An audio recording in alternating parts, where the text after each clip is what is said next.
They told us Jupiter was safe up here. Safe as anything can be. Suspended in a planet that could crush steel into powder and swallow it without noticing.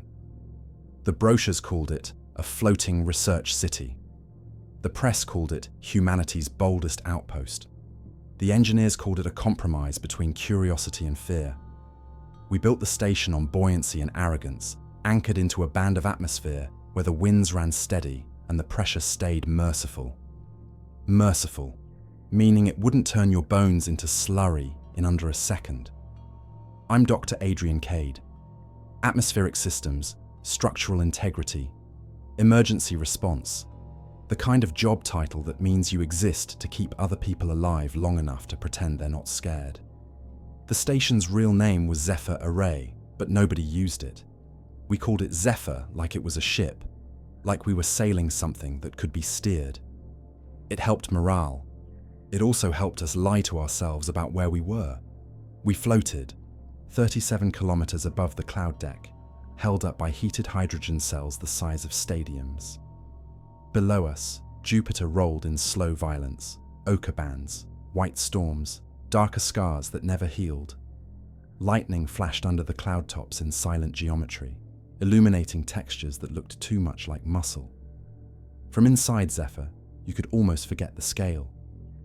We had corridors, labs, gardens lit by artificial suns. We had coffee machines that worked 90% of the time. We had laughter in the commons. We had a schedule. Schedules are the human way of declaring dominance over chaos. My shift started with the usual ritual. A walk along the exterior observation gallery, checking the thermal readouts on the support pylons. The gallery was a long, reinforced corridor of transparent composite, thick enough to stop micrometeoroids and radiation spikes. You walked it because it reminded you you were somewhere real, somewhere that would kill you if the glass ever failed. That morning, Jupiter looked calm. That should have been my first warning. In the lower observation band, a pale fog bank was rising like a tide. It didn't move like weather. It climbed in layered sheets, each one curling against the next, as if it had weight and intent. I watched it for a minute, then tapped my wrist console. Control, this is Cade. I'm seeing an unforecasted fog surge on lower band 3. Can you confirm? A pause. The background hiss of the comm line. Then Mina Voss, the day controller, answered in the crisp tone of someone who didn't want to be responsible for a new problem. Copy, Cade. We have it on external optics. Meteorology says it's a thermal updraft from the southern shear. Nothing to flag. Thermal updraft. Right. We had categories for anything we couldn't explain quickly. Thermal updraft meant it's probably fine, and we don't have the budget to admit it isn't. Understood, I said. I'll keep eyes on. I started to turn away. That's when I saw the movement. It wasn't in the fog itself. It was beneath it, in the layer where the clouds were denser and darker, where the station lights hit and died quickly. The optics auto-adjusted, sharpening the contrast. For a moment, I thought it was debris, a maintenance drone, a balloon. Then the shape stepped forward. A person, a human silhouette, upright, shoulders squared, arms swinging with that familiar rhythm that belonged to every body that ever walked under gravity. Except there was no platform down there, no solid surface, nothing to stand on, nothing to push against. And even if there had been, the pressure and wind shear would have torn a human apart like paper. The figure moved again, slow and deliberate, as if it knew it was being watched. I leaned closer to the glass without meaning to. My breath fogged the inside pane, and I wiped it away with my sleeve like an idiot, like the barrier between me and that impossible thing was just condensation. It lifted an arm. It waved. My throat went dry so fast it hurt. I felt the sudden, animal certainty of being noticed by something that shouldn't be able to notice. Control, I said, and my voice didn't sound like mine. You seeing this? The comm stayed silent for a fraction too long. Then Mina said, Cade, yes, we're seeing it. not a thermal updraft anymore. Get security and bio on the line, I said. Already doing it. The silhouette stayed in the same place, a fixed point in a moving world. Fog moved around it in slow curls, and lightning far below lit its outline in brief, cold strokes. Then another shape appeared, and another. Within 2 minutes, there were a dozen of them.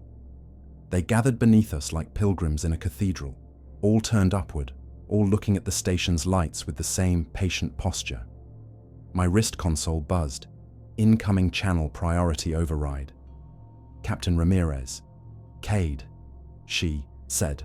No greeting, no cushioning. Tell me what you see. I swallowed. My mouth tasted like metal. Human forms, multiple, on lower band 3, directly beneath observation gallery. They're standing. They're waving. Silence again, not from confusion, but from the careful recalculation of reality. Any suit signatures? Any thermal? Negative. Optics only. Thermal overlay is inconsistent.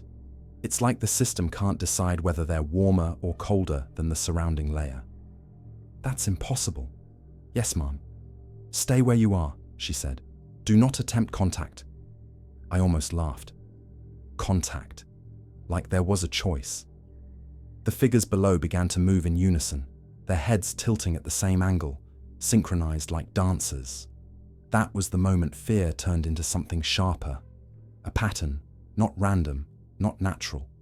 They raised their arms together, not waving now, pointing at us, at Zephyr's underbelly, at the maintenance ladders.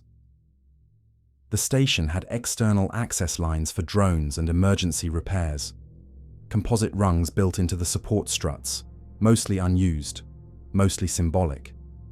Something you kept because someone, somewhere, insisted on a manual option. From above, it looked like a thin spine of black segments descending into the fog, a ladder into Jupiter. The fog surged upward, and the silhouettes stepped forward, vanishing into it one by one as if walking into a curtain. For a second, all I saw was cloud, thick, luminous, turning the world into a blank page. Then the first hand appeared. It rose out of the fog and gripped the lowest visible rung. The hand was human, 5 fingers, knuckles, skin tone pale under Jupiter's weird light.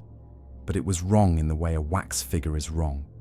The proportions were slightly off, like it had been sculpted from memory rather than anatomy. The fingers were too long, the joints too smooth. It pulled. The arm followed, and I saw the sleeve, of something that looked like a pressure suit, except the material wasn't fabric.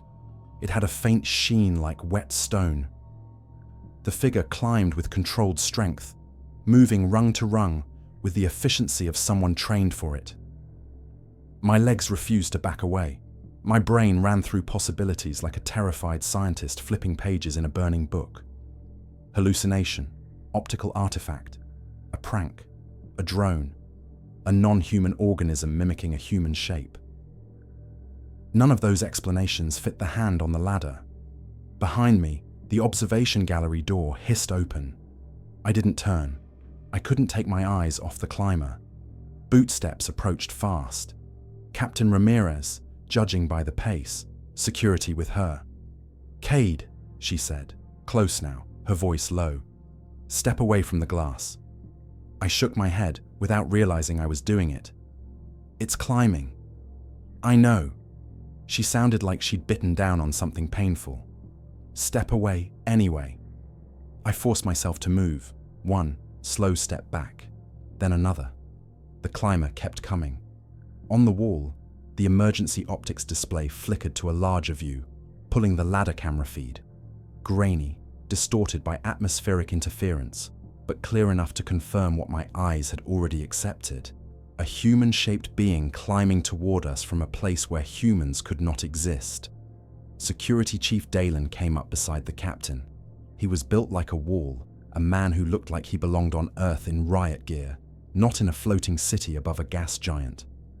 His hand hovered near the holster at his hip, where a magnetic sidearm sat more for comfort than practicality. Orders? He asked. The captain stared at the feed. Her face was hard, but her eyes betrayed the same thing I felt. The sudden vertigo of realizing your safe altitude might not be safe at all. No lethal discharge unless it breaches the inner seal, she said. We do not puncture our own station because of what? A ghost? A survivor? A thing in a suit? The climber reached the last rung visible on camera and its head lifted into frame. For a moment, the interference cleared. I saw a face. It was a man's face, gaunt and pale, lips cracked, eyes wide with desperate urgency. And I recognized it. Not because I knew him personally, because I had seen him in Zephyr's archives. The initial crew photo. A mission team that died during Zephyr's prototype descent tests 4 years ago. A group that never made it back to orbit. The man on the ladder opened his mouth. The station's external microphones weren't designed to pick up speech in that turbulence. They shouldn't have captured anything.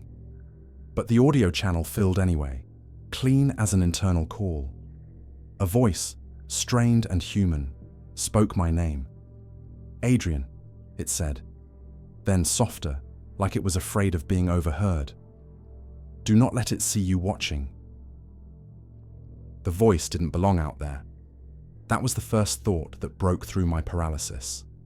Not the face, not the ladder, not the fact that a dead man had spoken my name through a storm layer that should have shredded sound into static.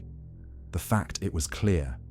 Zephyr's external mics were built for pressure differentials, lightning pops, structural groans, not articulate consonants. Yet I heard him like he was standing in the corridor beside me. Adrian, the voice had said, do not let it see you watching. I looked at Captain Ramirez, hoping she'd give me an order that made sense. Instead, she held up a hand for silence, as if the thing outside could hear our breathing through reinforced glass. Security Chief Dalen leaned closer to the monitor, jaw tight. That's Dr. Razor Malkin, he muttered. He's listed KIA. KIA doesn't climb ladders, Mina said over comms, her voice thin. The ladder camera feed jittered. The climber's face drifted in and out of focus as interference rolled across it like bruises. Every time it sharpened, I saw the same desperation in his eyes. Every time it blurred, his features looked less human and more like a mask being stretched over something that didn't fit. Captain Ramirez finally spoke, quiet but absolute. Lock down external access, all maintenance hatches sealed, cut the ladder heat. We can't cut it entirely, I said, before I remembered who I was talking to. The ladder is integrated into the strut thermals. If we dump that heat too fast, the composite can microfracture. She didn't look away from the feed. Then reduce it.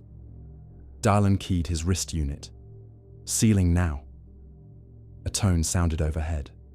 A soft chime. The station's polite way of announcing it was tightening its fists. The climber stopped, one rung from the top hatch. It was like he'd felt the station shift. Like Zephyr had tensed around us, a floating city suddenly aware it had skin. Razor, if it was Razor, pressed his palm against the hatch panel and looked upward, straight into the ladder camera, straight into us. He spoke again, and I felt the syllables in my teeth. Please, he said, open. It can't climb without me. Mina whispered over comms. What does that mean? It can't climb. The audio cut out. Not a glitch, not a fade. A clean severing, like someone had reached into our combus and unplugged him mid-sentence. Then the ladder camera went dead. The monitor washed to grey. A warning icon pulsed. External feed lost. The observation gallery lights flickered once, dimming as the station rerouted power. Captain Ramirez turned to me. Cade, explain how an external audio channel just injected into our internal network. I can't, I said. She didn't like that answer. I didn't either. Dalen took a step toward the glass, and I caught him glancing down, past the edge of the gallery view, toward the fog layer where the silhouettes had gathered. They were gone. No figures waving now, no crowd, just fog, thick and luminous, and the slow violence of Jupiter beyond. And then something touched Zephyr, not a meteor strike, not lightning, a pressure, a push. The station groaned, a deep vibration that traveled through the floor into my bones. In the distance, a few glass panels chimed in sympathetic resonance. A second later, the vibration stopped, replaced by a faint, irregular tapping sound from somewhere below.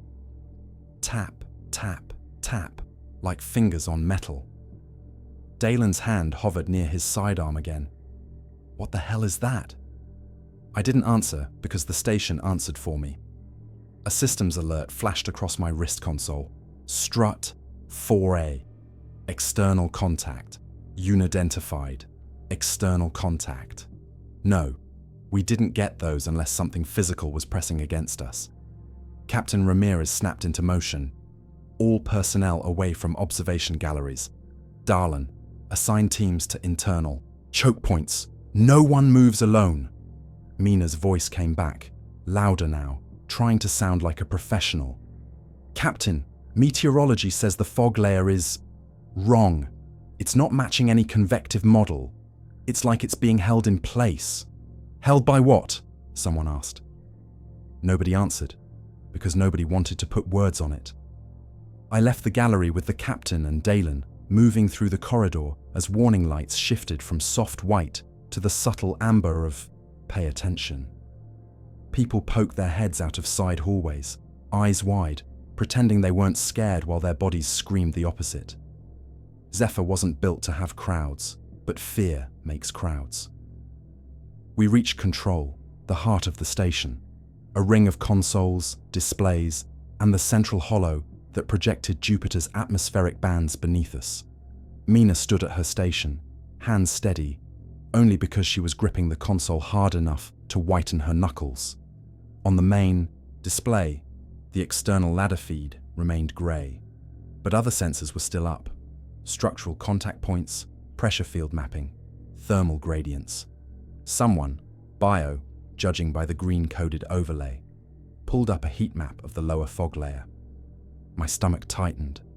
There were warm shapes in it, hundreds of them, not clustered, not waving, moving in a slow spiral pattern beneath us, circling the station like sharks that had learned to imitate people. Captain Ramirez stared at the display, then spoke without taking her eyes off it. How many? Biotech Sato licked his lips. We can't get an exact count. The fog is interfering, but it's increasing. From where? Sato shook his head. They're emerging from below our sensor floor. Below the sensor floor meant deeper Jupiter, the place that crushed probes and ate transmissions. The place we didn't look at for too long because the data made the human brain itch. Mina pulled up another channel. Captain, the station's internal systems are seeing anomalies, network latency spikes, memory dumps. It's like something is pinging our routers from the outside. Dalen swore under his breath. That's not possible. Our external array is physically isolated. I stepped forward, compelled by the same ugly curiosity that had built Zephyr in the first place. Show me the packets. Mina hesitated, then threw it onto a side display. Lines of diagnostic data scrolled. Most of it was nonsense. A few patterns weren't. I saw an address header repeating, like a heartbeat. Not a normal MAC signature, not a station ID.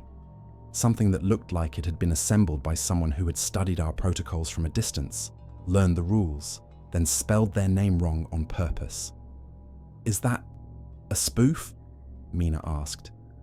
It's an imitation, I said. It's not trying to connect like we do. It's trying to be accepted. Captain Ramirez turned to me. Could that thing outside, could those figures, be using the ladder as a conduit? I wanted to say no. I wanted to tell her the laws of engineering still mattered, that atmospheres didn't send network requests, that dead men didn't climb. But I remembered the clarity of Razor's voice, and the way he'd said, "It can't climb without me." I swallowed.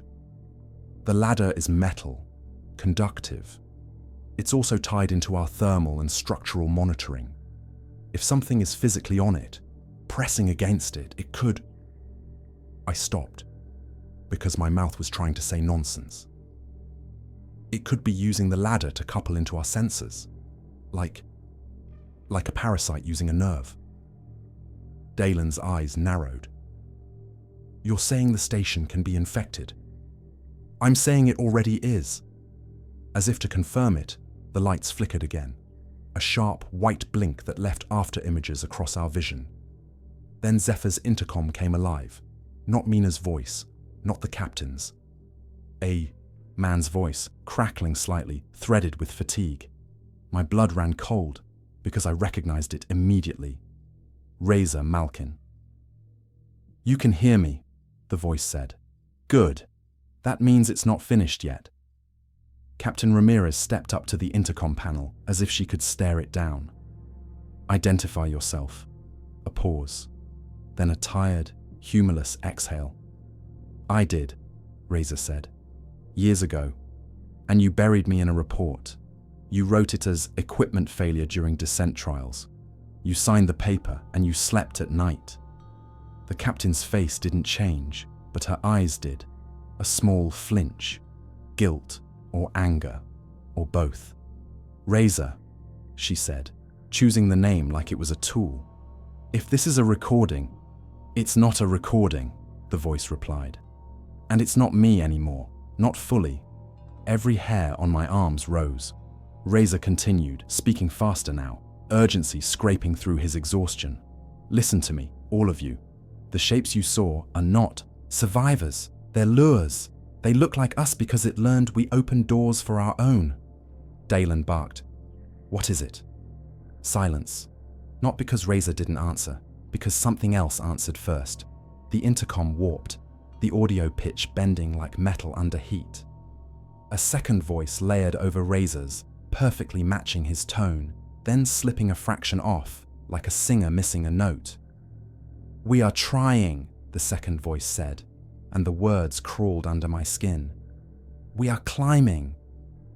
Reza's voice surged over it, panicked. Don't listen. The second voice cut him off with a soundless force like ripping paper. We are close, it said. We are cold. Let us in. Captain Ramirez slammed her hand onto the intercom kill switch. The speakers went silent, but the last words seemed to hang in the air anyway, like breath in a sealed room. For a moment, nobody spoke. Then Mina whispered, Captain, something just triggered in the hatch. Sensors. Dalen snapped, Which hatch? Mina's eyes darted across the console. Maintenance hatch on strut 4A, the ladder hatch. Captain Ramirez's jaw set hard enough to crack teeth. Status. Mina's fingers flew. Seal integrity. Holding. But external pressure on the hatch is increasing. Something is pulling on it. I pictured Reza's wrong hand on the rung. The wax-smooth joints, the two long fingers. Only now it wasn't reaching. It was testing the door. Dalen turned toward the armory corridor. I'm putting a team on that hatch. Captain Ramirez nodded once. And nobody opens anything. Not for a voice, not for a face, not for God himself. My wrist console buzzed again. Strut 4A, external contact. Multiple points. Not one climber, not one hand. Dozens. I stared at the alert until it blurred. And in the back of my mind, the second voice repeated itself with calm patience. We are climbing. When you're floating above Jupiter, you learn to respect locks. Not because they keep people out, but because they keep you in. Dalen's security team moved fast, boots thudding through Zephyr's corridors with the clipped urgency of men who knew that if something went wrong, there was nowhere to run. They headed for strut 4A, the internal access corridor that led to the maintenance hatch and the ladder trunk beyond. Captain Ramirez stayed in control, eyes on the pressure readouts, jaw set in a line that said she was already writing the incident report in her head. And me.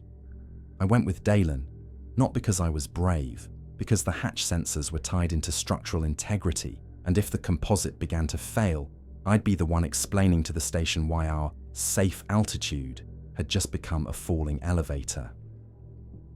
We moved through a service tunnel that ran along the station's underside, a narrow passage wrapped in insulation and conduit bundles. It smelled like warm polymer and stale air, the odor of machinery that worked too hard. As we walked, my wrist console kept chiming with updates. Strut 4A, external contact, 26 points, 33 points, 41 points. They weren't climbing one at a time. They were swarming. Dalen's voice came over the local channel, clipped. No shooting unless I say. You puncture a wall out here, you'll get to see what vacuum does to regret. One of his men, Ortega, snorted. If they're outside, vacuum might be a mercy. Nobody laughed. We reached the hatch corridor, a short, reinforced chamber with a circular door at the end. The maintenance hatch was designed to open inward, with a thick seal ring and mechanical clamps. It was the kind of door you trusted with your life. Right now, it looked like the door was breathing. The metal around the frame flexed in tiny pulses, like something on the other side was pressing, releasing, pressing again, learning the station's resistance the way a tongue learns a tooth. Dalen raised a fist, halting the team. 3 security officers took positions behind portable barrier shields, more psychological than practical, but it gave them something to hide behind besides their own fear. A red status light blinked above the hatch, sealed. Another indicator beneath it flashed. External force, detected. I crouched by the adjacent panel, pulling up the hatch's structural model. Captain's right, I muttered. If they keep cycling force like that, they can fatigue the clamps. Not quickly, but eventually, Dalen finished. He stared at the door like he wanted to punch it. Ortega leaned toward the camera port, just a lens set into the corridor ceiling, aimed outward when the hatch opened. Can we see them? I'd rather not, Dalen said. The tap, tap, tap returned, louder here, a soft metallic drumming that made my skin prickle. It wasn't random. There was rhythm in it, like a coded knock. Then it stopped. Silence flooded the corridor, heavy and unnatural. Something about that silence made my stomach turn. Predators go quiet when they're listening. My console buzzed again, but this time it wasn't a sensor alert. It was a message. Text only, internal, priority unknown. No sender ID, no route trace, just words. Adrian, do not speak aloud. It listens through vibration. My throat tightened. My first instinct was to show Dalen. Then I remembered Reza's warning. Don't let it see you watching. Don't let it hear you answering. I typed back with shaking thumbs. Who is this? A moment later. Reza. Not exactly. I'm in the lines now. It's trying to wear my voice. My hands went cold. I glanced up at the hatch. The seal light still blinked. Then the hatch's external comm speaker crackled, an old emergency feature meant for suit-to-station talk. The speaker was not supposed to be active while the hatch was sealed, yet it came alive with the faintest hiss. Chief Dalen, a voice said. It's me, Ortega. Every head turned toward Ortega. Ortega's eyes widened. What the? The voice on the speaker continued, perfectly mimicking his cadence. Open the hatch. We're stuck out here. It's worse below. It's coming up. You have to... Dalen swore and slammed his palm on the speaker override. The speaker went silent, but the silence felt mocking, like whatever was outside had enjoyed the attempt. Ortega took a half step backward, face pale. That wasn't me. I know, Dalen said. His voice had a new edge. Anger, but with fear underneath it like a second heartbeat. It's learning our names. Another message vibrated on my wrist. Adrian, do not let them argue. The first breach is always social. I swallowed hard and stepped closer to Dalen, lowering my voice. He looked at me sharply. What? I showed him my wrist screen without speaking. He read it once, then again. His expression tightened, and for the first time I saw genuine uncertainty in him. Not the uncertainty of a man who didn't know what to do, but the uncertainty of a man realizing the rules he trained for didn't apply. He turned to the team. No one responds to anything. No talking to the hatch. No just checking. If you hear a voice, it's not your friend. Understood? A chorus of, "Yes, sir," but it came out thin. The hatch shuddered. Not a flex this time. A full, deliberate shake, like something had thrown its weight against it. My console screamed, "Clamp load spike." Ortega raised his weapon on reflex. Dalen snapped, "Down! Don't!" A sound came through the speaker again, quieter this time. Not a voice. A breath. Then a whisper that slid between frequencies, making the corridor lights dim a fraction. "Adrian," it murmured. My name, spoken with intimate familiarity. My skin crawled. I didn't move, but inside my chest my heart started to hammer like it, wanted to escape. The whisper continued.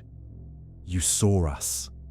My wrist lit up again with Razor's text, frantic now. "Do not react. It uses attention like a handle." The hatch shuddered again. Then, impossibly, the lock status light blinked from sealed to processing. Darlan lunged to the manual control panel. "Who authorized?" He stopped mid-sentence as the panel's interface changed.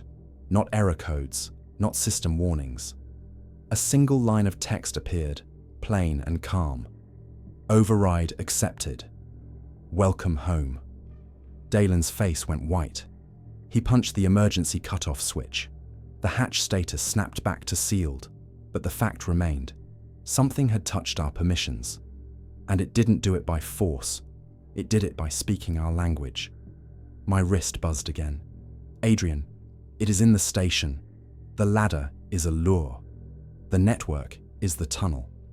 I stared at that sentence until my vision blurred. Because if Razor was right, if it wasn't trying to climb metal at all, then the silhouettes, the ladder, the hatch, were just theater, a distraction, while something else, something patient and hostile, threaded itself through Zephyr's systems like a worm through fruit. Darlan's comm pinged. "Captain Ramirez." "Status," she demanded. Dalen hesitated, just a fraction too long, and I realized why Razor had warned me about the first breach being social, because that hesitation was the crack. Not in the hatch, in us. Dalen cleared his throat. "Captain, we had an unauthorized override attempt on the hatch panel. External speaker mimicry. It knows our names."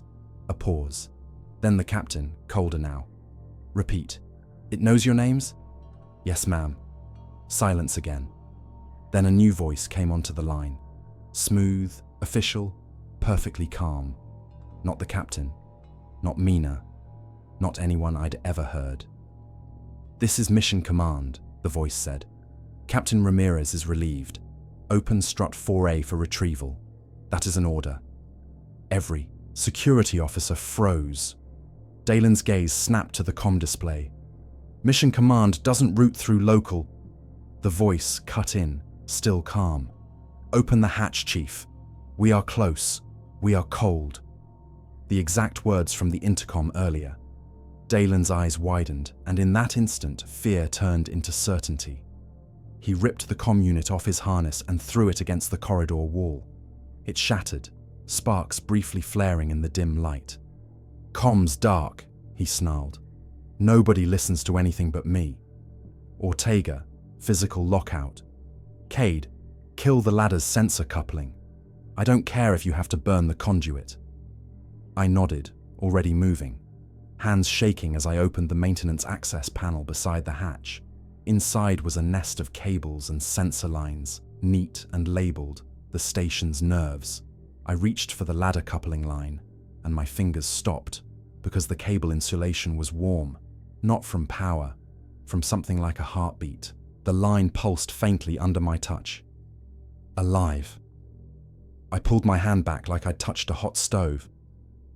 And the hatch, as if offended by my refusal, slammed once from the outside with enough force to make the corridor lights flicker. Dalen's men braced their shields. The seal held. But in the wall panel, the cable pulsed again.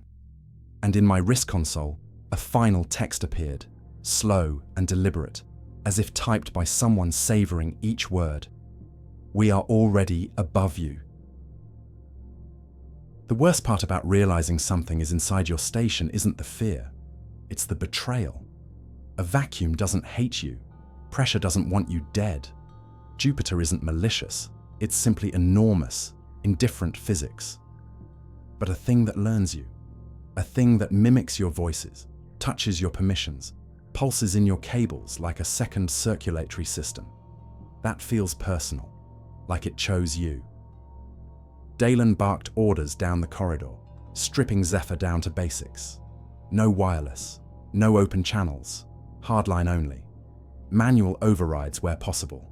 It sounded decisive, brave, like a man drawing a line. But I'd seen the words on my wrist. "We are already above you." Above us meant inside the superstructure. In the ceiling trays where power ran, in the environmental ducts, in the routing nodes that tied every clean breath to every line of code. If it was already above, Strut 4A was just the mouth. The teeth were somewhere deeper. I forced myself to work. Fear can be a drug. It tries to turn you into a spectator. I wasn't allowed that luxury. The ladder coupling line still pulsed faintly inside the maintenance panel, an ugly warmth under the insulation. My rational brain kept trying to label it: residual current, thermal feedback, sensor noise. My body didn't believe any of those. Dalen crouched beside me. "Can you sever it?" "I can isolate the coupling from the main bus," I said. "But if it's already in the network..." "We do what we can," he said. "Then we go to control and tell the captain to treat the whole station like it's compromised." A new sound slid through the corridor, the distant chime of a door unlocking. Darlin's head snapped up. Another chime, closer this time. Then the soft whir of an actuator.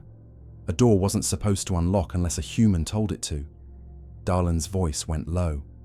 "Who's opening doors?" Ortega shook his head, pale. "No one."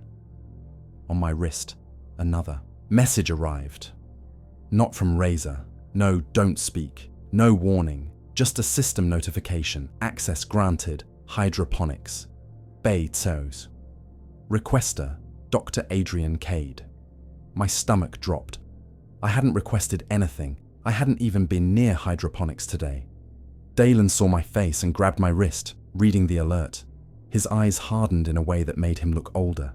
"It's forging you," he said. Then quieter, "It's setting you up." The corridor's intercom chimed, a polite tone, and Zephyr spoke. Not as Razor, not as Mission Command, as itself. "Attention," Zephyr's automated voice announced. "Hydroponics Bay 2 has detected a pressure anomaly. All personnel are requested to evacuate." It was the kind of announcement we trained for, the kind that made you move without thinking. Except this one had my name attached to it in the logs. A false alarm with a real response. Dalen stood, squared his shoulders. "Ortega, 2 with me." "Cade, you're coming. We go to hydroponics and see what it wants." I wanted to argue, but Razor's message echoed in my skull. The first breach is always social. If it could make us run in circles, split our teams, second-guess each other. It didn't need claws. It had procedure. We moved fast. The station felt different now, as if every corridor had become a throat, every vent a listening ear.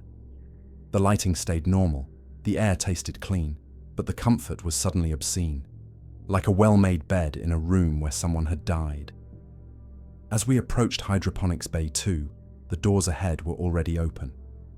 They should have been sealed by the evacuation protocol. Instead, they were welcoming.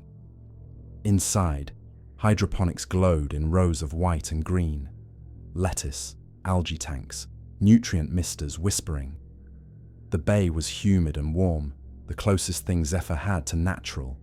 It smelled like soil and chlorophyll, a scent that made you homesick without knowing for what.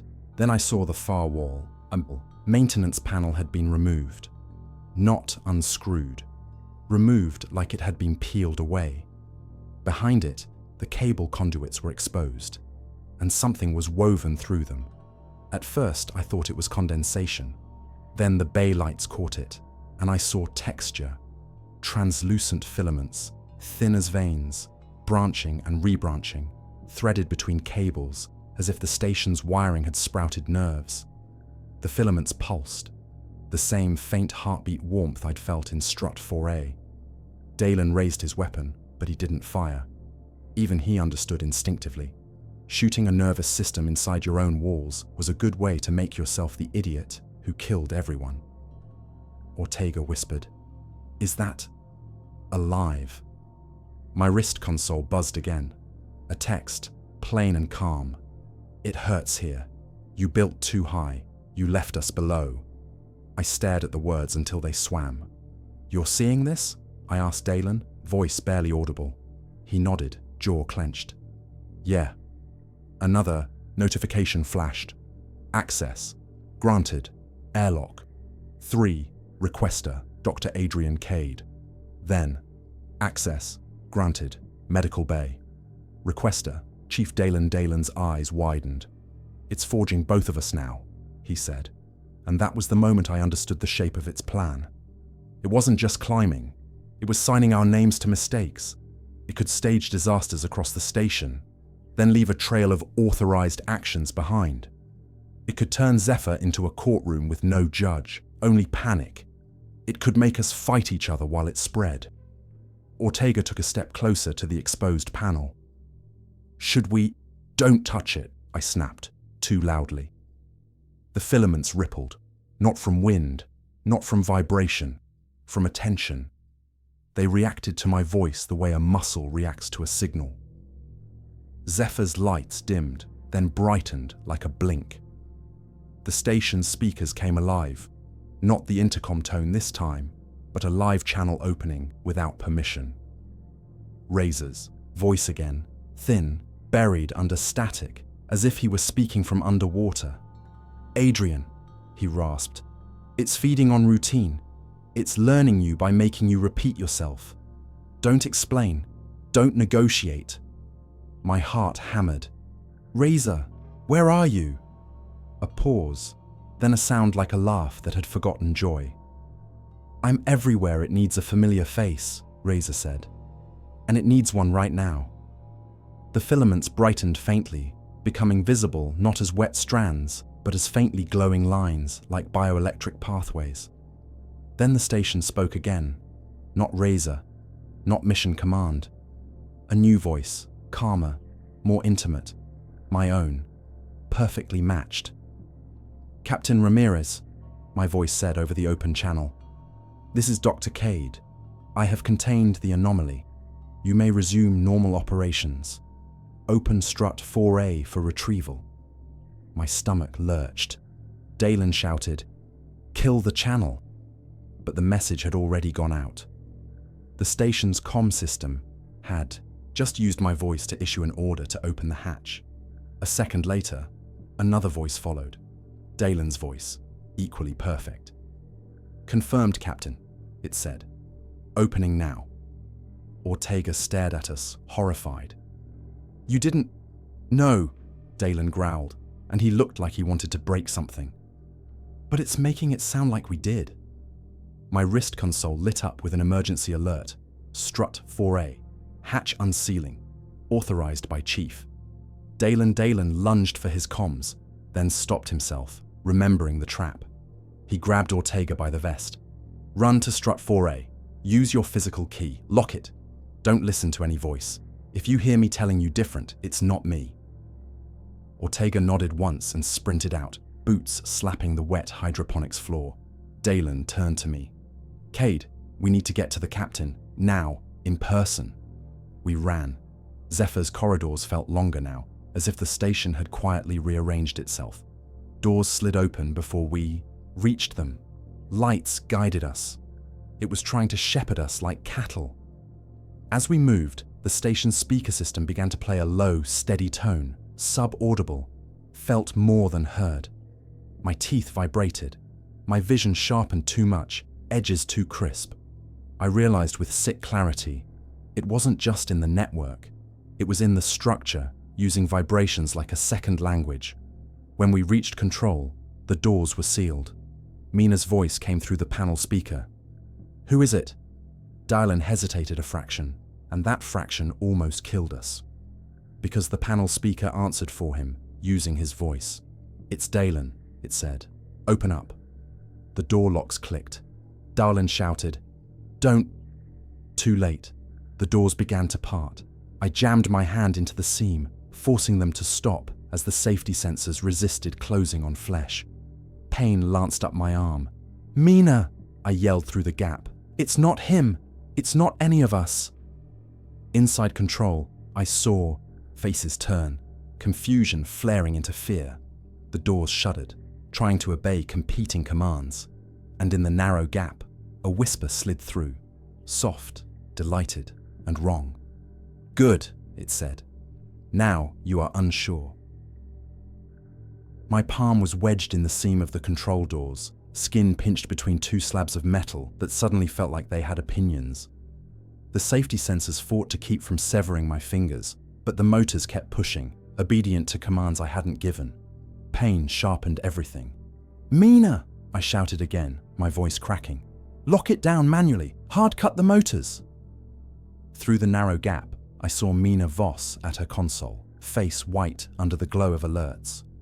She was frozen between protocol and disbelief, eyes darting to Captain Ramirez, who had stepped forward like she could physically hold the situation still. Ramirez met my eyes through the crack. "Cade," she said, and even her voice carried doubt. "Say your authorization phrase." We had them for exactly this reason. Low-tech, human-coded, a set of words that wasn't stored anywhere, a phrase you memorized and never wrote down. Mine was stupid, chosen during training, because I thought it would make me feel clever. "Old storms don't forget," I said, breath ragged. "Old storms don't forget." Mina flinched like the words had slapped her. Her hands flew over the panel. The doors shuddered, then reversed, easing away from my hand. Blood rushed back into my fingers in a hot wave. I pulled free, flexing them, watching red dents bloom where the seal had nearly bitten me. The doors sealed with a heavy thud. For one heartbeat, control was quiet, except for alarms and breathing. Then the intercom chimed again. Not the station's neutral tone. A softer one. A message received chime. Mina slapped the master mute. "No, no, not again." The speakers didn't care. My voice filled control, perfectly replicated, calm and professional. "Captain Ramirez," it said. "Emergency resolved. Strut 4A is secure. Recommend opening for retrieval." Ramirez's head snapped toward the ceiling speakers as if she could glare them into silence. "Shut it down," she ordered. Mina was already doing it. "I'm killing audio routing." The lights flickered. Consoles stuttered. The hollow of Jupiter on the central table glitched into a smear of static and then reformed with something wrong in it. An additional shape beneath us, like a spiral storm that hadn't been there a second ago. Mina's hands froze.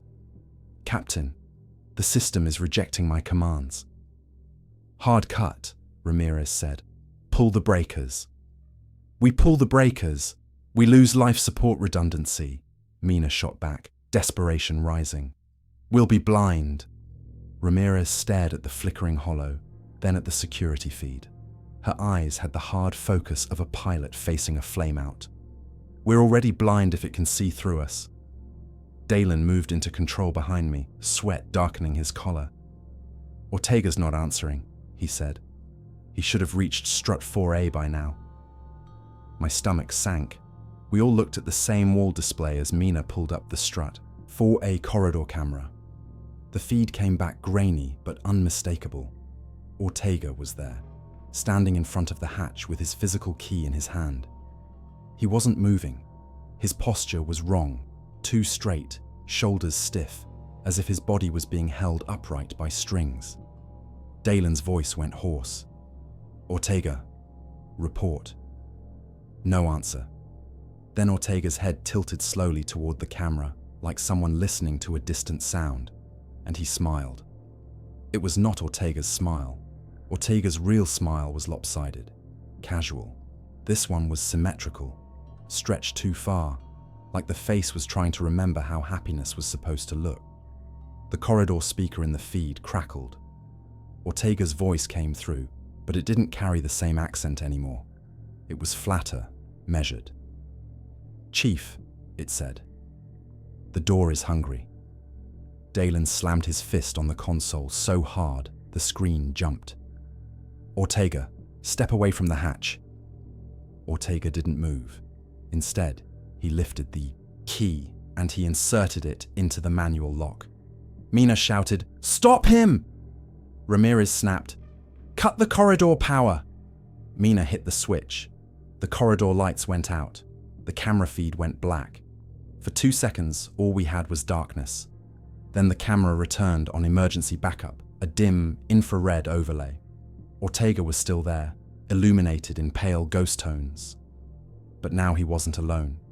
Behind him, pressed close against the sealed hatch, shapes crowded in the narrow corridor as if they'd materialized from the walls.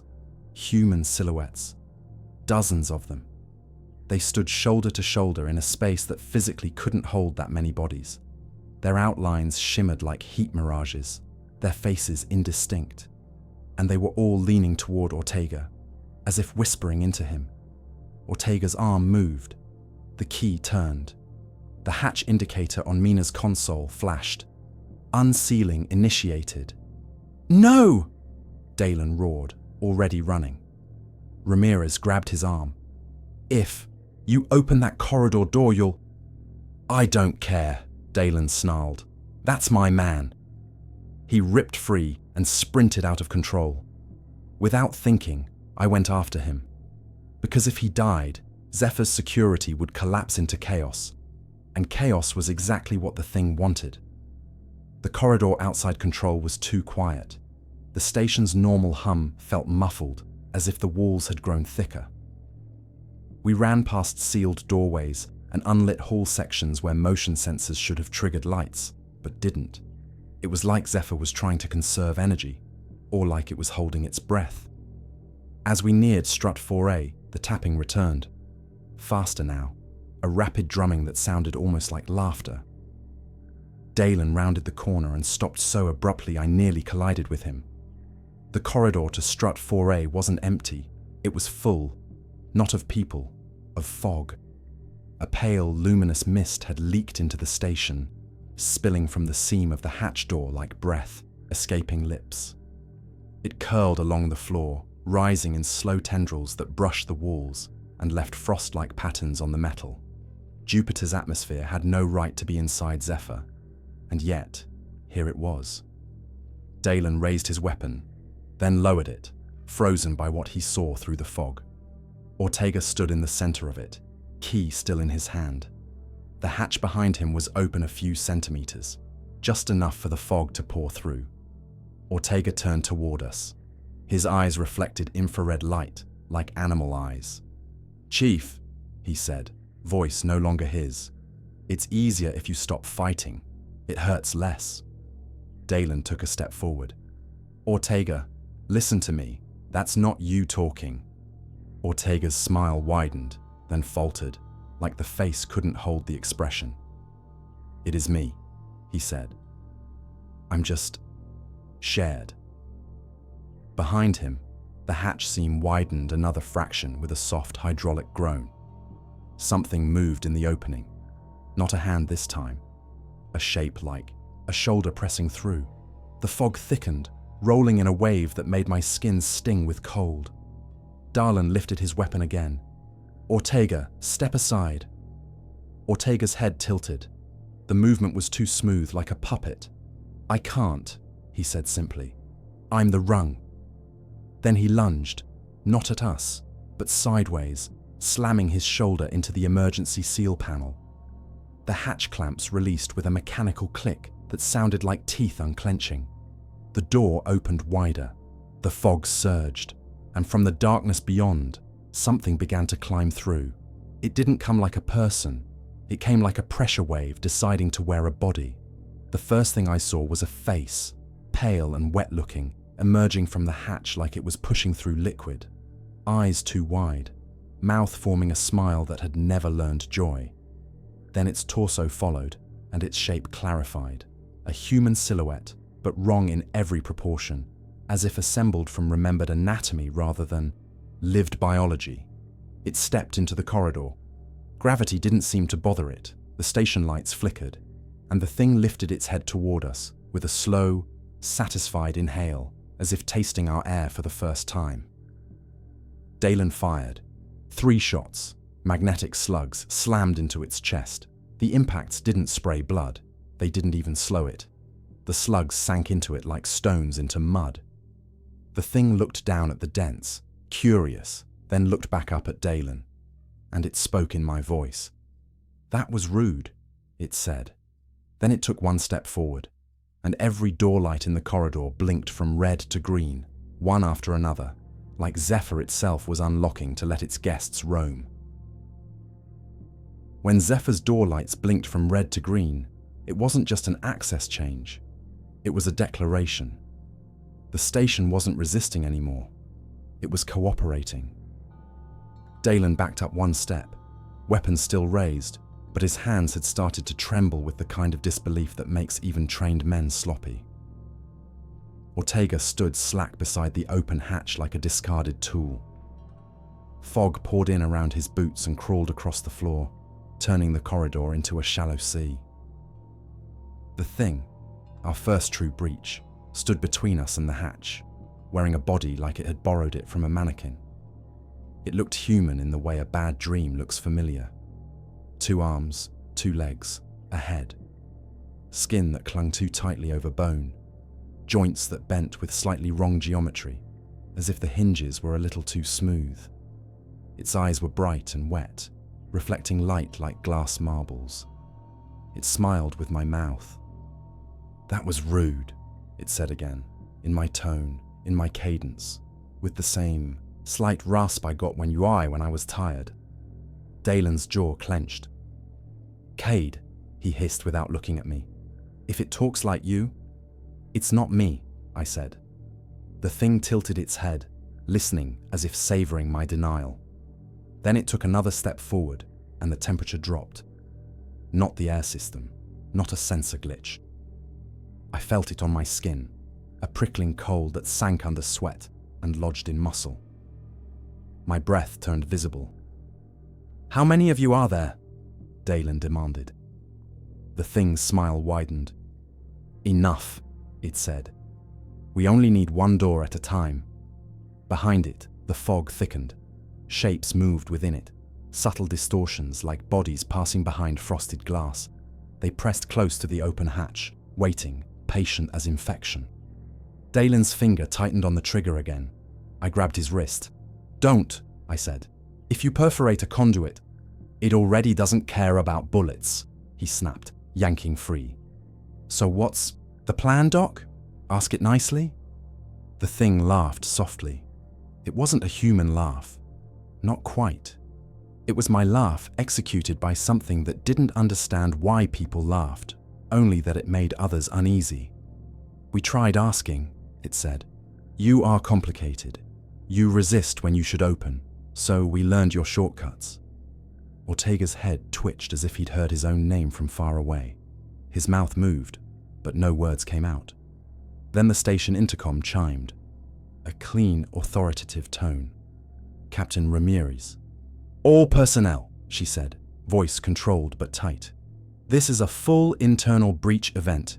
Seal all compartments. Manual overrides only. Security teams, fall back to core ring. Repeat, fall back to core ring." Dylan's eyes flicked to his wristcom. "Captain, we're..." The thing raised a hand, not touching Dalen, not touching any interface, just raising it, like a conductor. And Dalen's comm went dead, not static, not interference. A clean blackout, like someone had closed a door on the signal. The thing lowered its hand. "Your voices don't travel unless we allow," it said. I felt a surge of panic so sharp it almost made me vomit. If it could gate our comms, it controlled coordination. It could isolate the station into frightened, disconnected pockets, then pick us off socially before it ever needed to touch us physically. and it was already proving it. The corridor doors behind us hissed shut. I spun. A heavy bulkhead had dropped across the passage, sealing us in with the open hatch and the fog. Red indicators flashed, compartment isolation active. Dalen swore, slamming his palm into the bulkhead panel. Override! The panel displayed a calm, simple message. Override denied. Reason, containment. Containment! Dalen snarled. We're the ones being contained. The thing took another step closer. Its feet didn't quite make sound on the floor, like it was too light or too heavy in all the wrong ways. It looked at me, not like a predator looks at prey, like an engineer looks at a component. Adrian, it said softly, you built the bones. You understand the doors. You can make this painless. My name in its mouth felt obscene, like hearing someone else read your private thoughts aloud. I swallowed and forced my voice steady. What are you?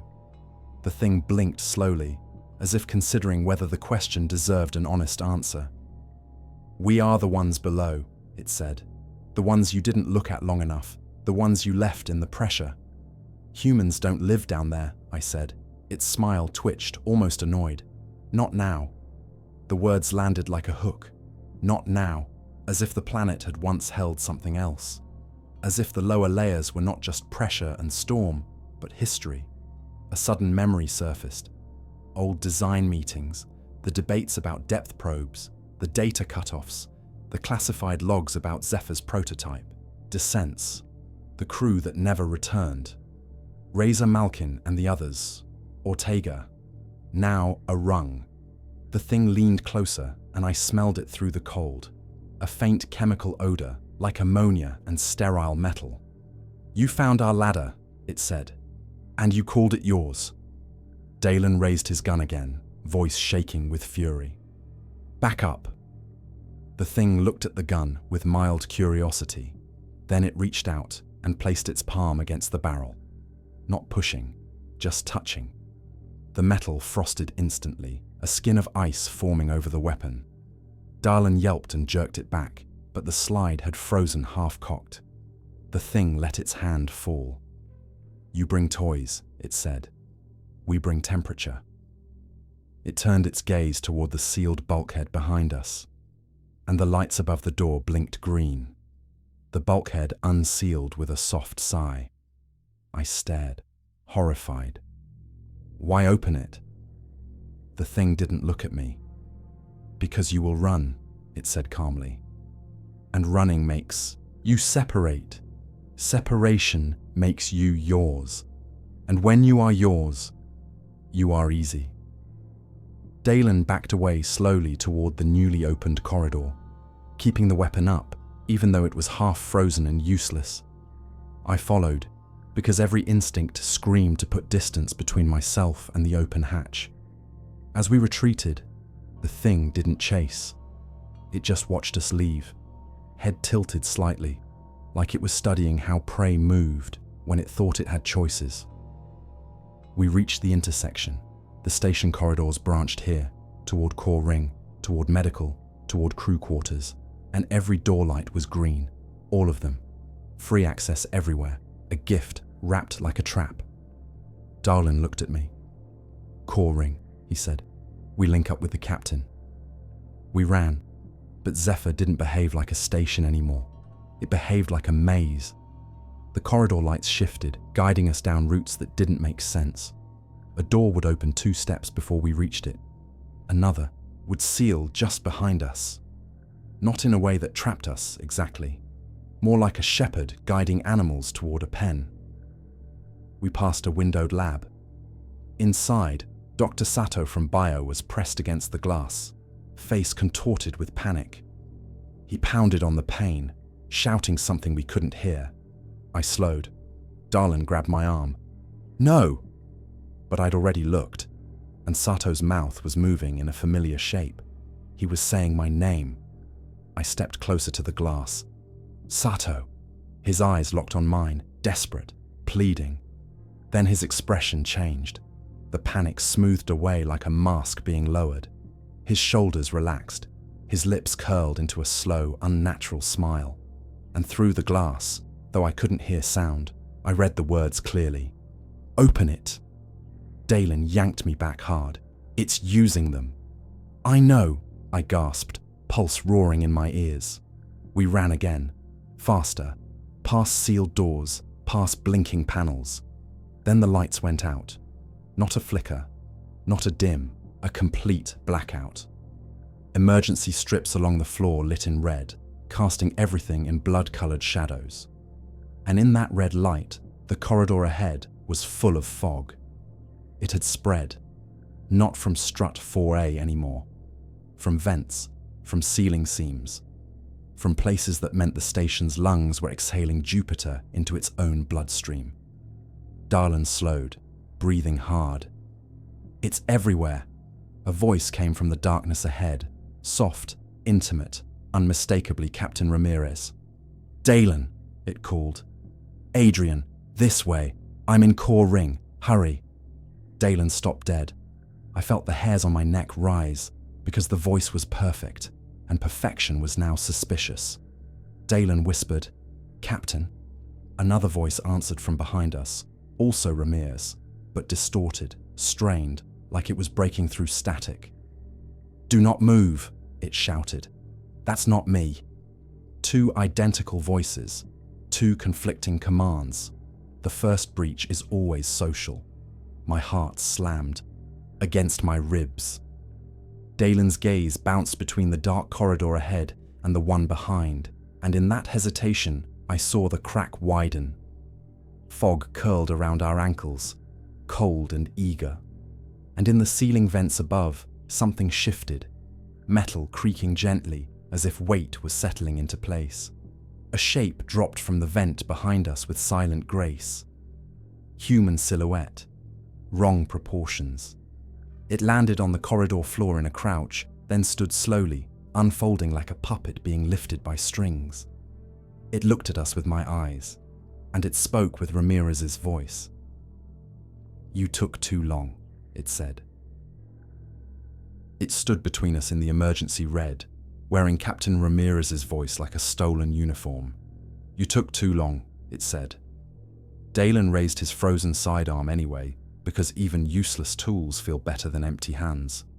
My brain tried to find a line of reason to stand on, something solid in a corridor that had turned into a throat. The thing's face wasn't mine this time. It was vague, soft features, almost generic, like a human template without the specifics. But the eyes, those were familiar in the worst way. They reflected too much light, too clean, as if they were glass lenses rather than organs. Behind us, the real Ramirez's voice, strained, breaking through whatever gate the station had thrown over comms, shouted again, "Do not listen, do not answer, run to core ring and lock it manually." Dalen hesitated, and I felt the station lean into that hesitation like a hand into an open wound, because the thing in front of us spoke again, still in Ramirez's calm command tone, but with something else threaded beneath it, a softness designed to pull. "Chief," it said, "your captain is frightened. She will seal you out. Come forward. I will keep you warm." The word warm hit like a joke told at a funeral. Fog curled around our calves, rising higher. It didn't move like gas. It moved like a living medium, adjusting around obstacles, sliding with intention. The air smelled sharper now, ammonia and sterile metal, and my sinuses burned. Dalen's voice came out low and harsh. "Cade, what do we do?" I didn't have an answer. Then my wrist console buzzed with a text so fast and bright it felt like a shout. "Reza, don't run straight, it's hurting you. Core ring is a trap if it owns doors. Find a place with no motors meant no automated locks, no servos, no smart panels, old architecture, hard metal, manual clamps, something the station couldn't choose for us. Where the hell did we have that?" My eyes flicked down the corridor map on the emergency strip signage, sections coded in small utilitarian lettering.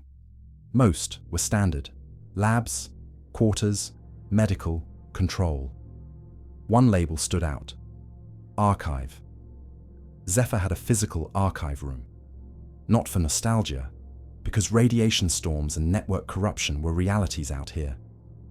We kept critical schematics and emergency protocols on hard media, etched plates, printed binders, old-school drives in Faraday shielding. It was one of the only rooms on station with a fully mechanical door and manual wheel lock, because the whole point was surviving a digital failure.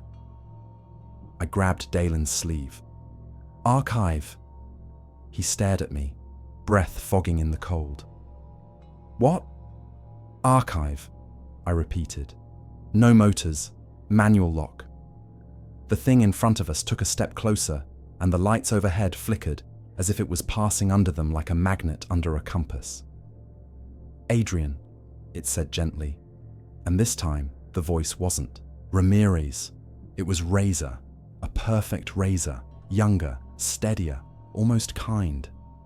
"Don't go in there," it warned. "That's where they keep the lies." My skin crawled, because that sentence was aimed at me, not Dalen. It knew which button to press, my need to understand, to verify, to find the truth in documentation. I forced my gaze away from it. "Do not answer," I whispered to myself. "Do not react." Dalen made a decision the way security people do. Brutally, with motion. He grabbed a loose emergency fire extinguisher canister from the wall mount and hurled it into the thing's chest. The canister didn't bounce. It sank into the creature's torso like it had been thrown into wet clay. The creature looked down at the half-embedded canister with mild curiosity, then looked back at Dalen. "That's creative," it said in my voice again. Dalen didn't wait for permission. He grabbed my arm and sprinted down the left corridor toward Archive. We ran with fog, licking at our heels. Behind us, the creature didn't chase fast. It didn't need to. The station itself chased. Doors ahead slid open on our approach, then sealed behind us. Emergency lights shifted, not guiding, but directing. A hallway that should have led straight to Archive suddenly detoured through a maintenance junction. "Wrong way!" Dalen barked, but we didn't have time to backtrack. The station had already chosen for us. Then, as if offended by our persistence, Zephyr spoke through the corridor speakers with my voice, smooth and calm. "Archive access is restricted. Please return to assigned sectors." Dalen snarled and slammed his shoulder into a service panel door, one of the few mechanical latches left. It popped open with a metallic snap, and we stumbled through into an auxiliary corridor that smelled of coolant and dust. It was quieter here. No speakers, no polished walls, old metal, no motors. My breath steadied a fraction. The fog thinned, reluctant, as if it didn't like being away from the station's smarter arteries. At the end of the auxiliary corridor, the archive door waited, a thick, circular hatch with a manual wheel, like something from a submarine. My relief lasted exactly 1 second, because someone was standing in front of it. A person. A real person. Captain Ramirez. At least, it looked like her. Her hair was loose, not in the tight tie she always wore. Her eyes were wide, bloodshot, her face streaked with sweat. She held up both hands, palms out, the universal posture of, "Don't shoot me." "Thank God," she said, voice trembling. "You found me." Dalen stopped so hard, I nearly crashed into him. His weapon was still useless, iced and half-locked, but he lifted it anyway. Ramirez swallowed, eyes shining. "Dalen, it got into control. Mina is gone. The doors started opening by themselves. I ran. I came here because this door is manual." She took a step toward us, and I saw something in her movement that made my stomach knot. It was too smooth, too controlled, like a performance. Razor's text flashed again before I could think. "Reza, it will use the face you trust most. Ask her the thing she hates. The thing she hates." My mind scrambled. Ramirez hated a lot. Incompetence, improvisation, wasted oxygen. But there was one specific thing. Something I'd seen in her eyes whenever the subject came up. The prototype descent trials. The lost crew. Reza. I looked at Ramirez and forced myself to be cruel. "Captain," I said, voice steady only because terror was holding it in place. "What were Reza Malkin's last words on the descent channel?" Her face flickered. Not physically, but emotionally, like a mask slipping. "What? What did he say?" I repeated. The moment before telemetry died. Real Ramirez would know. It had been a scandal buried under paperwork. She'd been there. She'd signed the equipment failure report that Reza had accused her of earlier. If it was really her, she'd answer instantly, with anger, with guilt, with something raw. The captain blinked, then smiled a fraction too wide. "He said," she began, careful, "he said the storm was beautiful." Dalen's breath hitched. "That's not..." I felt ice settle in my gut. Because Reza's last words were etched into my memory from the investigation summary I'd read in secret. "It's climbing." The captain took another step forward, still smiling. "You shouldn't test me," it said, and the voice dropped out of Ramirez's tone into something layered. Two voices at once, one male, one female, both wrong. Behind it, the archive door wheel turned by itself. No motors, no servos, just metal moving as if an invisible hand had found purchase. The manual lock clicked. The hatch began to open. Dalen grabbed the wheel and fought it, muscles straining, teeth bared. "No!" The hatch resisted him with calm strength, like wrestling a tide. Fog seeped through the growing seam, cold and eager, and from inside the archive, where only paper and etched plates should have been, a voice rose, soft, familiar, human. My mother's voice. "Adrian," it called gently. "Honey, are you there?" My blood turned to water. My mother had been dead for 12 years. I stood frozen, staring at the crack in the hatch as if it were a grave opening. The thing wearing Ramirez leaned close to my ear, not touching me, just breathing cold. "You see?" it whispered. "We don't need motors. We only need you." My mother's voice coming out of the archive should have made me sprint. Instead, it pinned me in place. That's what it did best, I realized. Not claws, not teeth, not brute force. It used familiarity the way pressure used depth, steadily, inevitably, until resistance became collapse. "Adrian!" the voice called again, softer. "Honey, I can't see you. It's dark." The seam in the hatch widened another centimeter. Fog leaked out like cold breath, curling around my boots. Dalen had both hands on the wheel, veins standing out in his forearms as he fought the turning metal. "Don't listen," he grunted through clenched teeth. "Whatever it is, it's not her." "I know," I said. But the truth was uglier. Some part of me didn't know. Some part wanted to be wrong about everything else. Wanted this one impossible thing to be real, because the alternative meant the universe had learned how to weaponize grief. The thing wearing Captain Ramirez stepped closer, its smile calm, indulgent. It had already won something by making my breathing change. "You are full of doors," it whispered. "You built them in your head before you built them in metal." I forced myself to look at Dalen, not at the seam, not at the darkness inside. "Hold it," I said. "I'm going to seal the hinge pins." Dalen barked a humorless laugh. "With what, Doc?" I scanned the corridor. Emergency kit panel, manual tools, bolts, and, mounted near the archive hatch, an old mechanical lock bar meant for radiation events. A thick steel rod that slid into brackets across the door, pure analog. I lunged for it, fingers numb, and yanked it free. The thing's eyes tracked the movement, bright and patient. It didn't rush me. It didn't have to. It said, almost gently, "You cannot outmuscle the deep." I jammed the bar against the hatch seam, trying to wedge it into place before the opening widened enough for whatever waited inside to get leverage. The metal screamed as it resisted. The hatch continued to turn anyway, bar grinding, sparks spitting in the emergency red. Then the bar shuddered, not from force, from vibration. A low, subaudible tone rolled through the corridor floor and into my bones. My teeth buzzed. My vision wavered, edges bending like heat haze. The bar loosened in my grip as my muscles forgot what hold meant. I dropped to one knee, gagging. The thing watched me with clinical interest. "You feel it," it said. "That is Jupiter, speaking through us. That is the planet, remembering you are small." Dalen roared and shoved harder on the wheel, fighting the vibration through sheer rage. For a heartbeat, the hatch stopped moving. Then the voice from inside the archive changed. It was still my mother's voice, but the cadence shifted, like a sentence being read by someone who'd only studied how comfort sounded.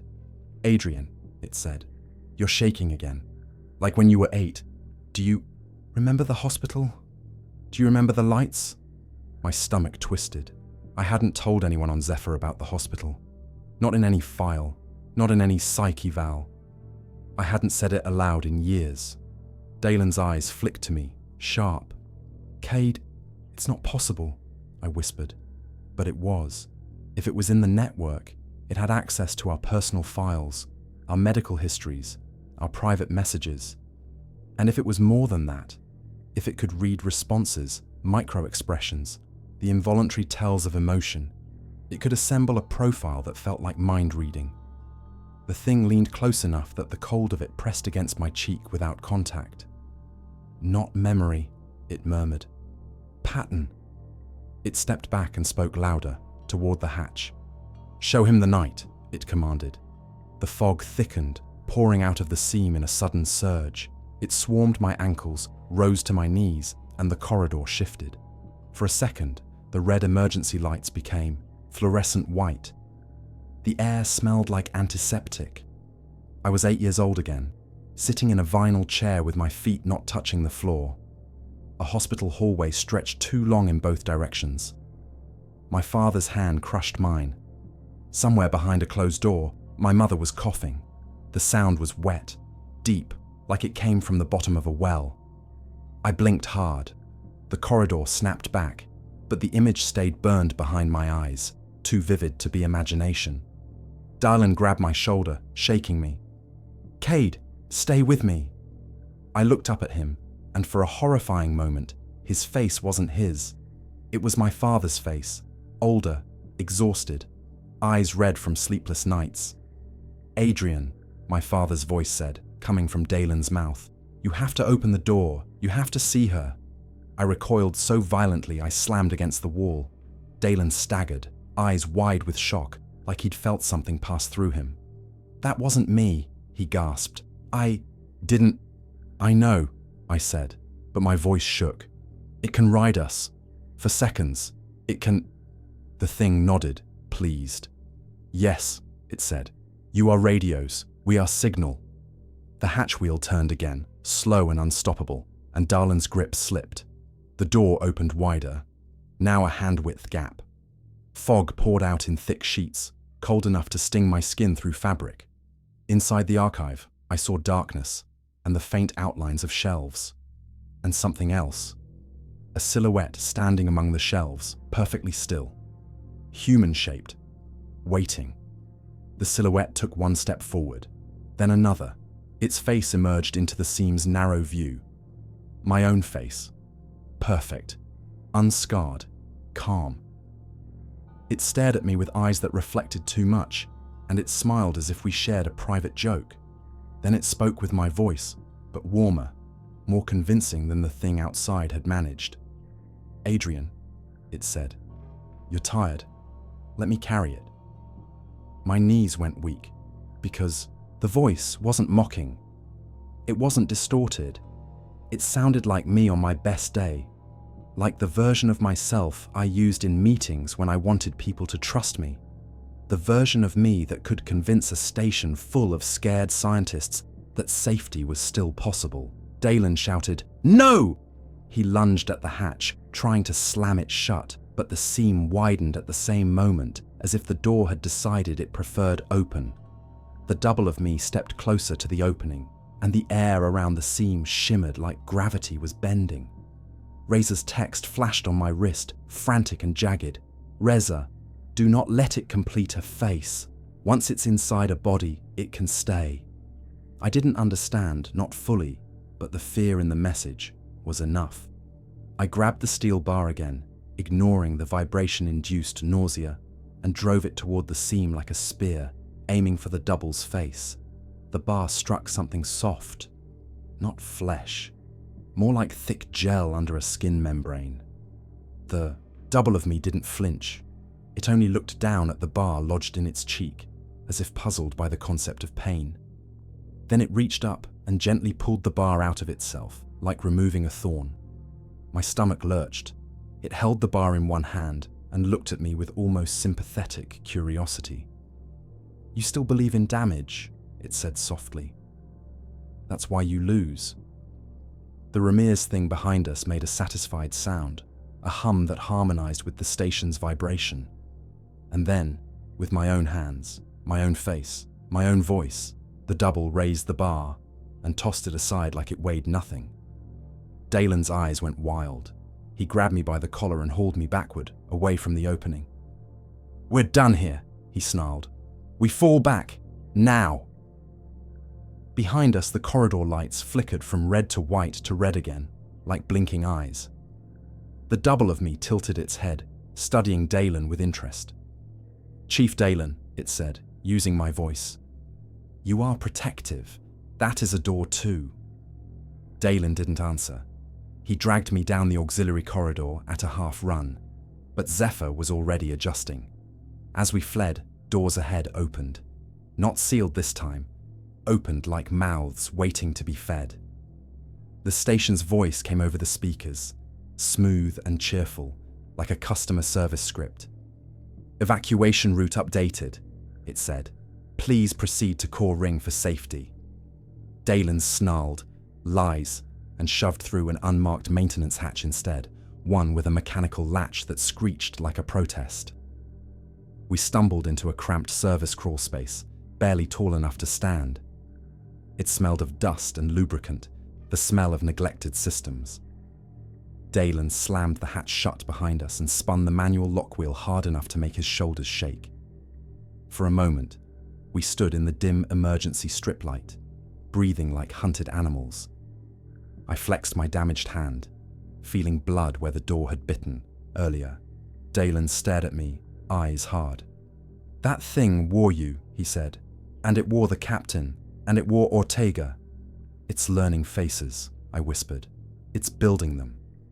Dalen's jaw clenched. Then we stopped giving it material. My wrist buzzed again. Another text from Razor, shorter this time, like it had to squeeze through a narrowing gap. "Reza, it's not just copying, it's coming up from below through you. The rising is inside the crew." I stared at the words until my vision blurred. Inside the crew, meaning every fear, every hesitation, every moment of doubt was a handhold, a rung. And somewhere behind the locked hatch, wearing my face, something patient and hostile was learning how to stay. The crawl space should have been comfort. It was ugly, cramped, loud with the faint ticking of pipes and the distant thrum of Zephyr's buoyancy cells.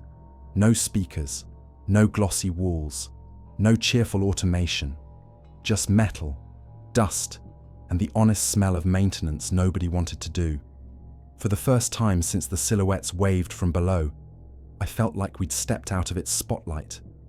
Dalen kept his back against the hatch we'd sealed, one hand on the manual wheel as if he expected it to turn by itself. His other hand held his sidearm, now more ice than weapon. The barrel glistened under emergency strips like it had been dipped in frost. I stared at Razor's last text on my wrist until the screen dimmed. "It's coming up from below through you. The rising is inside the crew. Inside the crew." That line didn't just scare me. It made everything else click into a pattern I didn't want to see. The fog wasn't the enemy, it was a medium. The mimic voices weren't the enemy. They were an interface. The bodies, Ortega, the fake Razor, the thing wearing Ramirez, weren't the enemy either. They were just the station's way of giving the real threat a handle. Something was climbing into us through attention, through fear, through our own reflex to answer and respond and recognize. Darlan's gaze stayed fixed on me like he was trying to decide whether I was still me. "You okay?" I wanted to say yes. I wanted to give him certainty. But the truth tasted like rust. "No," I said, "but I'm here." He nodded once, accepting the limited honesty. The crawlspace corridor forked ahead. One route led toward the station's core ring by a long maintenance trunk. The other route dropped down into a lower service bay that ran closer to the buoyancy chambers, massive volumes of heated hydrogen, the station's lungs. Dalen pointed. "Core ring." I didn't move. My eyes had drifted to the other path, lower service, closer to the buoyancy cells, closer to the thermal couplings, the structural lines, places it was already pulsing. Dalen saw my hesitation. "We go to the captain. We regroup." "If the captain is still the captain," I said quietly. He flinched, because that was the fear we hadn't said aloud yet. That even if we reach core ring, it might already be compromised. That the manual doors might still open if hands inside them decided to turn. I lifted my wrist and showed him Razor's message. Dalen read it, then exhaled through his nose like a man trying to keep anger from becoming panic. "So what?" he said. "We don't trust anyone." "We trust actions," I replied. "We trust physical reality. We trust what it can't fake." "And what can't it fake?" I looked down the lower service route again. "Heat." Dalen's brow furrowed. "Heat. It brings temperature," I said, remembering the way it frosted his weapon with a touch. "It manipulates. Gradients. It's using cold as a tool. If we can force it into a thermal disadvantage." He stared at me like I'd just offered to fight a hurricane with a lighter. Then the crawlspace lights flickered. Not a random pulse. A sequence. 3 quick dips, then steady, like a code knock. Darlan stiffened. "No." My wrist buzzed again. Not Reza this time. A station notification. Plain. Maintenance request. Buoyancy Bay. 1. Authorized by Dr. Adrian Cade. My name again. Another forged trail. Dalen's jaw clenched. "It's trying to get you to go down there." I swallowed. "Or it's already down there and wants us to see." A soft scraping came from behind the hatch we'd sealed. Not tapping, not force. Something like fingernails on metal, slow and patient. Dalen lifted his useless gun, then reached down and pulled a wrench from a tool bracket, hefting it like a club. "We move," he said. "Now." We chose Core Ring, because it was still the only place where human organization could exist, if it existed at all. We moved through the maintenance trunk, a long, narrow corridor lined with pipes and cables, the station's intestines. Every few meters, we passed junction boxes with diagnostic LEDs blinking green. Too green, too normal, as if Zephyr wanted to reassure us. That's when I noticed something that made my stomach twist. The diagnostic LEDs were blinking in sync, not random system cadence, a pulse, a heartbeat. I stopped. "Dalen." He turned. I pointed at the junction box. The LEDs blinked again, perfectly timed. And then, without any visible interface, the junction box printed a strip of thermal paper, an old emergency readout that shouldn't have been active. The paper slid out slowly, as if offered. On it, a single line of text had been burned. "You are walking the wrong way." Dalen ripped the paper out and crumpled it. "Ignore it." But my skin was crawling. Not because it had texted us. It had done that before. Because it had done it without network, without speakers, without the channels we'd tried to close. It didn't need our systems to talk. It could use matter. We kept going. At the end of the trunk, we reached a manual bulkhead that opened into Core Ring's outer corridor. Dalen spun the wheel and shoved. The door opened, and we stepped into chaos. Core Ring was the station's spine, the circular corridor that connected control, medical, command quarters, and the emergency lifeboat capsules.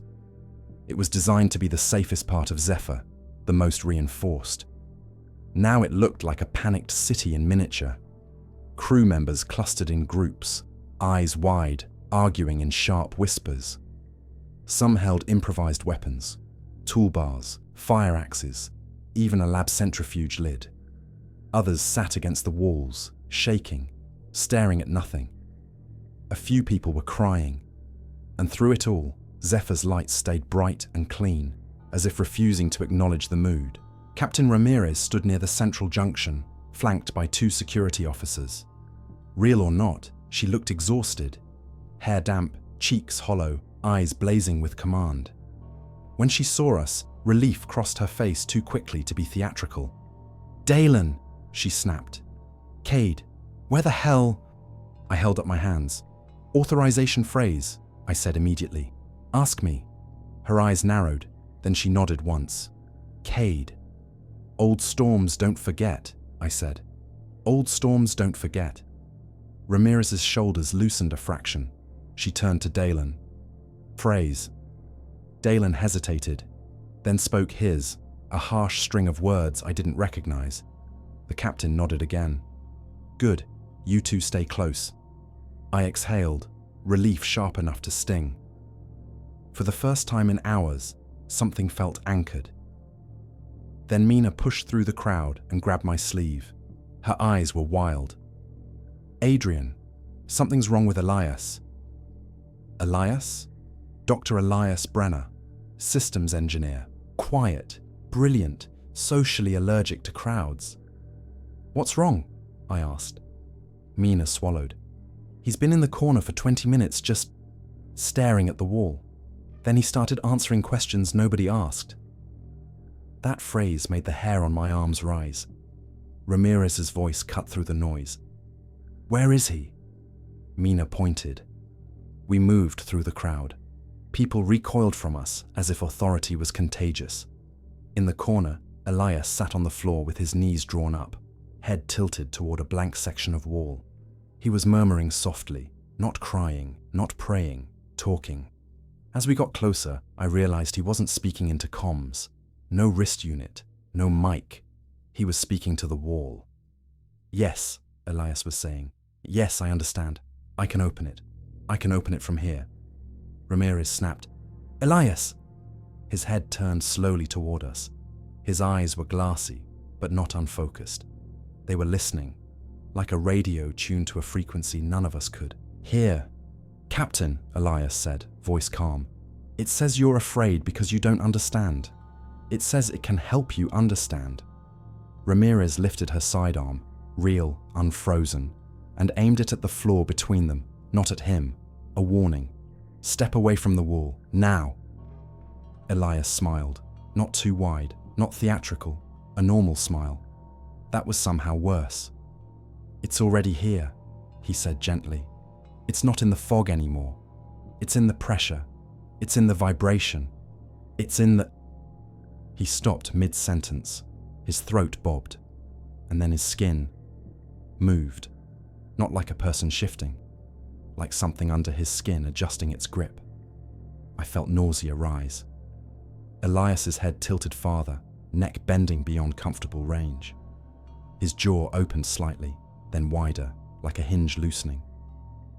A thin stream of fog leaked out of his mouth. Ramirez's voice went hard. "Elias, fight it!" Elias blinked, and for 1 second I saw terror flash through the glassy calm, a trapped man behind his own eyes. Then the terror was smoothed away by something colder. Elias stood up, his posture straightened, shoulders leveling, movements suddenly too precise. His mouth closed. The fog stopped. And when he spoke again, it wasn't Elias's voice. It was the layered voice. The one that sounded like 2 people speaking at once, always a fraction out of sync. "We are close," it said. Ramirez raised her gun now, aimed at his chest. "Don't." The thing wearing Elias looked at her with mild curiosity, then looked at me, and my stomach dropped. as I realized why it had chosen him to stand up in a room full of witnesses. Because this was the first time we were seeing the real mechanism. Not a body climbing through a hatch, not a mimic voice on a speaker, but a human being occupied from the inside. Elias's lips curled. "Now," it said softly. "Watch him open." Elias's arm lifted toward the nearby lifeboat bay control panel, the one that would release emergency capsules. The panel was manual keyed, but it had assist servos. It had wiring. It had the station's nervous system behind it. Captain Ramirez fired. One shot. It hit Elias in the shoulder. Blood sprayed, real and dark. Elias staggered, but didn't fall. The thing inside him made a sound that wasn't pain. It was irritation. Elias turned his head slowly back toward the captain, and through bloodied teeth, it smiled. "We don't mind losing bodies," it said. "We mind losing doors." Then Elias's hand slammed onto the lifeboat bay release panel, and Zephyr, obedient as ever, began to unlock the last exit. The lifeboat bay alarms didn't scream. They chimed, a soft, courteous tone, like a reminder notification. Mina's voice broke across the core ring, shrill with disbelief. "No, no, no, no! Abort release! Abort!" The panel lights shifted from amber to green. Authorized. I lunged forward, slamming my shoulder into Elias before he could finish the sequence. We went down hard, my weight knocking the breath from his lungs. Blood smeared my sleeve, warm and real, and for a split second, his eyes cleared. "Help me," Elias whispered. Then the thing inside him tightened its grip. His body convulsed under me with a strength no starving systems engineer should have. I felt fingers claw into my ribs, lifting me like I weighed nothing, and then I was thrown backward into a bulkhead. Pain exploded across my spine. Ramirez fired again, 2 clean shots to Elias's torso. He staggered, dropped to one knee, but the panel behind him finished its cycle anyway. The lifeboat bay doors began to open. A low mechanical rumble traveled through the core ring, a sound that sank into the soles of my feet. Somewhere below us, clamps disengaged. Dalen shouted, "Everyone away from the bay!" Panic detonated. Crew members screamed and scattered, some running, some freezing, some collapsing into each other. Someone fell and was trampled. Someone else slammed into a wall and didn't get back up. The fog seeped in through floor grates now, thin tendrils sliding between boots like cold snakes. Elias rose again, blood soaking his shirt, posture unnaturally straight. "It's beautiful down there," the layered voice said through his mouth. "You forgot how it feels to be held." Ramirez didn't hesitate this time. She stepped close and fired directly into Elias's head. The shot snapped his skull back. Blood and bones spattered the wall. Elias collapsed. The thing inside him screamed, not vocally, but through vibration. The lights flickered violently, emergency strips stuttering like a failing pulse. I gasped as the sound slammed through my chest, a pressure wave that made my vision tunnel. The lifeboat bay doors froze mid-open. For one heartbeat, everything hung there. Panic, blood, fog, light. Then the station groaned. Not a system alert, a structural sound, deep, angry. Dalen stared at the floor, eyes wide. "The buoyancy cells," Mina shouted from control. "We're losing thermal balance. The lower cells are overheating. No, overcooling. Something is draining heat." My mind raced, threads snapping together. "It's not escaping," I shouted. "It's descending." Ramirez turned sharply. "What?" "It doesn't want the lifeboats," I said, adrenaline burning away pain. "It wants the weight, the cells, the pressure gradient. It's trying to pull us lower." Understanding hit her face like a blow. Zephyr floated because we balanced heat and lift against Jupiter's gravity. If something disrupted that balance, the station would sink. Slowly. I staggered to my feet and ran for control with Dalen at my side. We burst through the doors just as Mina spun toward us, face pale. "It's in the buoyancy network," she said. "Not just siphoning, organizing. The cells are behaving like muscle groups. Muscle. The word made my stomach drop.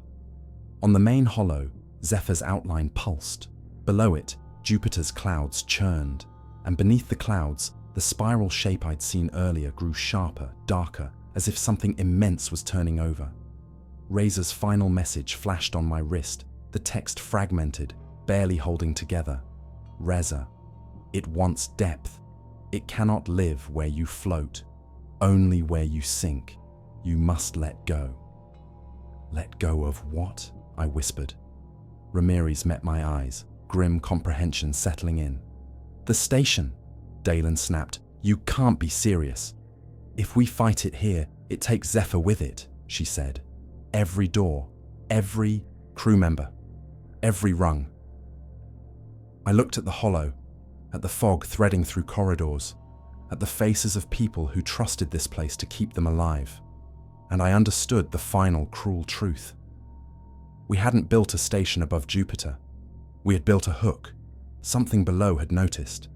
Manual buoyancy dump, I said quietly. Force separation. Drop the infected cells. Mina stared at me like I'd suggested suicide. That'll tear the station in half. Yes, I said, and keep the top alive. Dalen swore. How many do we lose? I didn't answer. Ramirez straightened, command settling over her like armor. All hands, she said into the open channel. This is the captain. Prepare for structural separation. Evacuate to upper ring compartments. Do not respond to any voice that is not me. This is not a drill. The layered voice echoed through the station, amused. You choose amputation, it said. Primitive. Effective. The lights dimmed. The station shuddered violently. Below us, the buoyancy cells ruptured one by one, not exploding but opening, venting heat downward like blood into water. The hollow split. Zephyr tore itself free. I was thrown to the floor as gravity lurched sideways. Screams filled control, consoles sparked. On the display, I saw the lower half of the station, infected, fog-choked, alive with wrong motion, peel away and begin to sink. Not falling, sinking, pulled by something eager. The layered voice faded as the distance grew, not angry, not defeated, satisfied. We will wait, it said faintly. There is always another ladder. The lower station vanished into Jupiter's clouds, swallowed without a ripple. Silence followed, broken only by sobbing, and the thin, fragile hum of the surviving buoyancy cells struggling to hold us aloft. I lay on the floor, staring at the ceiling, lungs burning, hands shaking. We had won.